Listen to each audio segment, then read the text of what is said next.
Boa tarde a todos. Quero agradecer a mesa, quero agradecer a nobre vereadora pelo convite. Estou muito feliz de estar em São Gonçalo para falar um pouco de inclusão, do meu trabalho no atendimento educacional especializado. Sou professor na área da educação especial há 16 anos. Então, eu peguei bem a transição da escola num contexto mais tradicional, da escola especial, para a escola na perspectiva inclusiva. Então, eu vou falar um pouquinho dessa história. Pode passar o primeiro slide. Aí tem um pouquinho da minha formação, mas eu já fui apresentado anteriormente. Peço para passar, por gentileza. Mas quero começar com uma frase da Mantoan, que ela define o que é inclusão. Inclusão é um modelo de educação que integra todas as crianças sem fazer nenhuma distinção. E as escolas regulares, que são inclusivas, propõem uma organização no sistema educacional para que possa atender às necessidades apresentadas pelos alunos. Vivemos hoje um contexto da educação na perspectiva inclusiva. A escola precisa estar preparada para a inclusão das nossas crianças. Não só daquelas que apresentam especificidades, mas de todas as crianças. Pode passar, por favor? Mas quais são as barreiras que nós encontramos hoje na inclusão escolar? A efetivação da legislação, existem várias leis, porém nem todas, elas estão sendo cumpridas da forma que deveriam ser. A falta de capacitação e de formação continuada dos profissionais da educação. Então, para trabalhar com um público que apresenta especificidades, eu preciso ter uma formação específica para realmente poder atuar com esse aluno de forma correta. A acessibilidade, aí eu não digo só essa acessibilidade arquitetônica, de construir rampas ou adaptar a escola com essa questão de rampas. Eu digo também acessibilidade curricular. Esse aluno demanda de um olhar holístico, um olhar integral, e o meu currículo escolar não pode ser só aquele currículo tradicional de antigamente, não. Ele precisa de uma acessibilidade curricular, onde eu vou avaliar a criança e vou trabalhar o que ela precisa aprender. E atitudinal. Atitudes ou comportamentos que impeçam ou prejudiquem a participação social da pessoa com deficiência em igualdade de condições e oportunidades com as demais pessoas. A barreira atitudinal, ela está ligada ao preconceito. E o preconceito é a raiz de todos os outros problemas que nós temos. Pode passar, por gentileza. Eu trouxe como pesquisador um dado de uma pesquisa, é uma pesquisa um pouco antiga, porém é a pesquisa que nós temos de maior relevância pelo número de pessoas que participaram e de estados onde essa pesquisa passou, São 20 mil pessoas que participaram em 501 escolas nos 27 estados. E aí, essa pesquisa, ela traz uma abrangência da atitude preconceituosa. Então, no geral, essa pesquisa de 2009, claro que muita coisa mudou de lá para cá, a gente tem se reconstruído, a gente tem se desconstruído e reconstruído, porém, isso não acabou de uma hora para outra. A gente ainda está num caminho. E se você reparar, 99,3% das pessoas têm algum tipo de preconceito, apresentam algum tipo de preconceito. Isso está na raiz do Brasil. Nós precisamos mudar isso. Mas, em segundo lugar, está logo o preconceito com quem tem necessidades especiais, 96,5%. Então, os nossos alunos, as nossas crianças, os autistas, as pessoas com deficiências, estão entrando ali, no preconceito com as necessidades especiais. E aí vem todas as outras questões de gênero, de raça, socioeconômica, de orientação sexual, de condição sexual. Então, todos os outros preconceitos estão ali nessa pesquisa. Nós precisamos mudar essa realidade. Mas para mudar essa realidade, a gente precisa fazer primeiro uma autoavaliação. Será que eu sou uma pessoa preconceituosa? Eu convido a cada um se perguntar aqui agora. Será que eu tenho preconceito com condição sexual? Será que eu tenho preconceito com raça? Será que eu tenho preconceito com pessoa com deficiência? Então, primeiro, para modificar uma realidade, eu preciso fazer uma autoavaliação. E aí, depois dessa autoavaliação, eu tenho que pensar num termo que eu gosto de chamar de empatiação. A empatia é essa capacidade psicológica maravilhosa de colocar-se no lugar do outro, né? Tentar sentir o que o outro sente. Mas só ser empatia no mundo atual é muito pouco. Só eu me sensibilizar é muito importante, né? É legal eu me sensibilizar pela dor do outro, mas eu preciso praticar uma ação de transformação. Eu não posso só ficar só sentindo, eu preciso fazer alguma coisa. E o Brasil deu uma grande prova de empatia e ação. Pode passar. A gente viu o que aconteceu lá no Rio Grande do Sul e o Estado, né? O Brasil inteiro ajudou as pessoas do Rio Grande do Sul. Praticaram uma ação, foram lá no guarda-roupa ver se tinha um casaco para poder doar, ou doava água, ou doava alguma coisa. Essa foi uma grande prova, pouco tempo de empatia e ação. Precisamos praticar empatia e ação dentro das escolas e na sociedade, se a gente quiser avançar em acabar com o capaticismo e os preconceitos. Pode passar. E aí a gente vai estar desenvolvendo, se a gente praticar empatia e ação, vamos desenvolver uma cultura inclusiva. Porque uma cultura não é fácil você implementar de uma hora para outra, requer tempo. Mas é a minha ação, é a sua ação, é esse momento aqui do coletivo, vai fazer com que aconteça a cultura inclusiva. Pode passar, por favor. E eu, como professor do atendimento educacional especializado, trabalho nisso. Trabalho com o público-alvo de pessoas com deficiência, pessoas com transtornos globais do desenvolvimento, hoje, né, o TEA, e também pessoas com altas habilidades e superdotações, que também apresentam algumas especificidades que precisam ser debatidas e conversadas.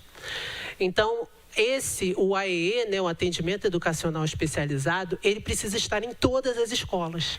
E o profissional que atua no AEE precisa também ter uma formação continuada e uma formação para trabalhar de forma correta com esse aluno. O olhar holístico, a avaliação desse aluno, isso precisa acontecer no AEE. Não é pegar qualquer professor porque, eu preciso readaptar, então vai para a sala de recursos, vai para o AEE. Isso não é correto. Pode passar. E aí tem alguns registros, um pouco desse meu trabalho como professor do AEE.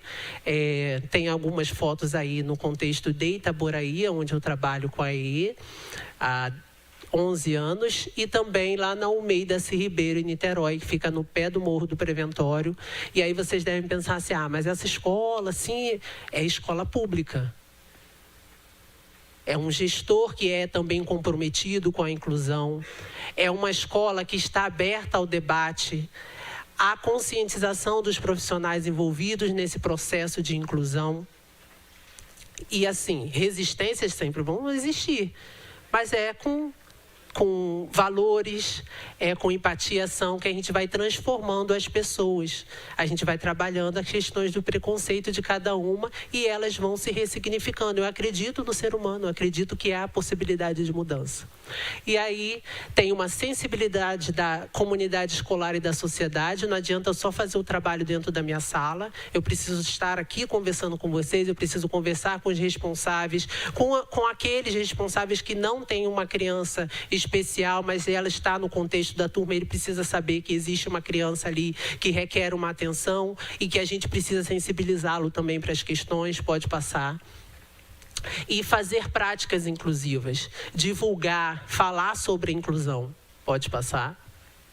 E olhar, como eu falei, a criança na integralidade. Vamos fazer uma avaliação da criança. A criança não é só um sujeito cognitivo, ela é um sujeito psicomotor, e aí no autismo a gente consegue perceber questões psicomotoras, a gente consegue perceber questões na comunicação da criança, na interação social, né? Então, olhar essa criança como um todo, né? Como clínico terapêutico, como socioemocional também. Então é muito importante olhar essa criança na integralidade. E a escola precisa estar preparada para atender essa criança na sua integralidade. Por favor, pode passar. E aí tem um pouquinho do meu trabalho como professor pesquisador. Eu concluí um mestrado na UF, utilizando o videogame Xbox para desenvolver essa integralidade da criança. É uma pesquisa muito bacana que logo vai estar aí sendo publicada.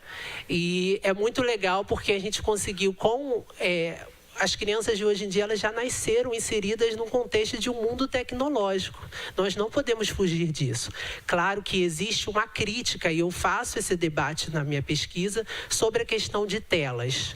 Mas eu não preciso tirar as telas totalmente, eu preciso fazer um uso responsável e saudável dessa tela e também uma proposta pedagógica em cima do uso da tela. Ele não vai para a sala só para brincar comigo. Eu estou trabalhando ali no jogo de dardos com videogame, um movimento de pinça para ele fazer isso para a tela. Ele está fazendo um movimento de pinça da coordenação motora fina.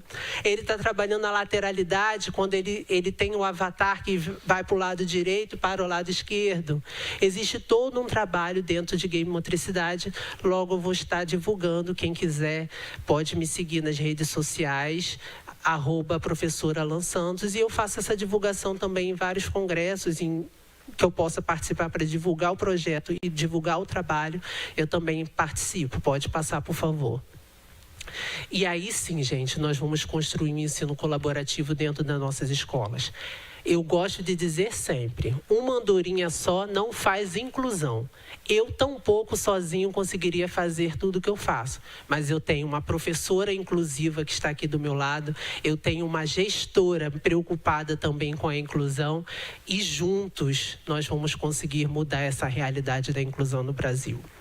Para finalizar, pode passar, tem aí as referências da minha fala, mas só para finalizar, né, eu estive olhando, né, algumas questões de São Gonçalo, porque reconheço para vocês que eu desconheço um pouco da realidade da inclusão de São Gonçalo, mas quero dizer para você, Priscila, que eu estou muito feliz, porque eu vi que existe uma lei, né, a Lei 1247, que você conseguiu aí sancionar, que é a inclusão do Dia Municipal de Conscientização do Autismo no calendário aqui de São Gonçalo. Existe um projeto de lei que permite que as escolas com matrículas de estudantes com TEA possam modificar o sinal, e isso é uma questão que é preciso pensar realmente por causa da questão sensorial, né? Concurso público, né? Você fez esse pedido de concurso público para professores de apoio, porque nós precisamos realmente, para que a inclusão aconteça, de muita gente envolvida nesse processo.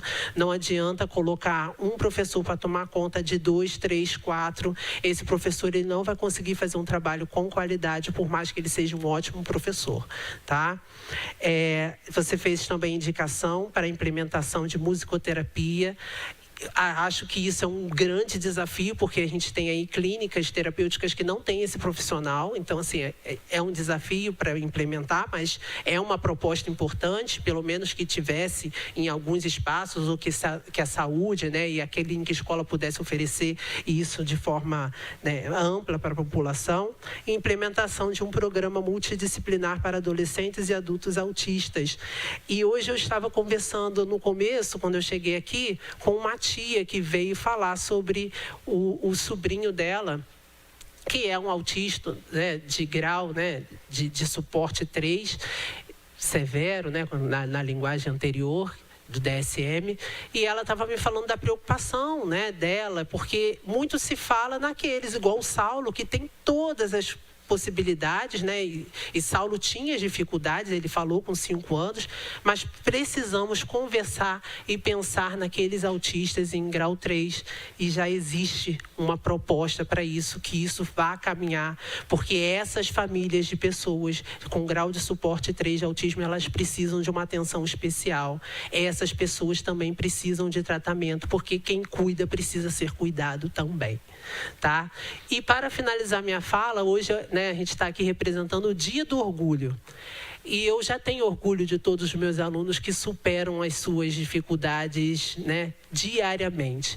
Mas eu quero começar a ter orgulho, mais orgulho dos profissionais que atuam com essas crianças e, sobretudo, dos políticos. Eu quero ter orgulho dos políticos que representam e que fazem alguma coisa pela causa do autismo. Então, muito obrigada. Estou aqui numa mesa hoje com mulheres, né? Hoje eu dividi com o Saulo aqui, mas com mulheres muito poderosas, mulheres fortes. E para conseguir fazer inclusão, vai ter que ser forte e vai ter que ser sensível ao mesmo tempo, porque vai ter que pensar na individualidade. Então, quando eu vejo uma mesa recheada aqui de mulheres, e mulheres inteligentes, fortes, mulheres que estão aí engajadas, né, para realizar essa inclusão, eu fico muito feliz e vejo que essa casa precisa de mais representantes mulheres, a política precisa de mais representantes mulheres, porque elas, sim, vão ter tanto a força, né, quanto também a sensibilidade para fazer com que a inclusão comece a caminhar de forma mais efetiva. Muito obrigado pela atenção de todos.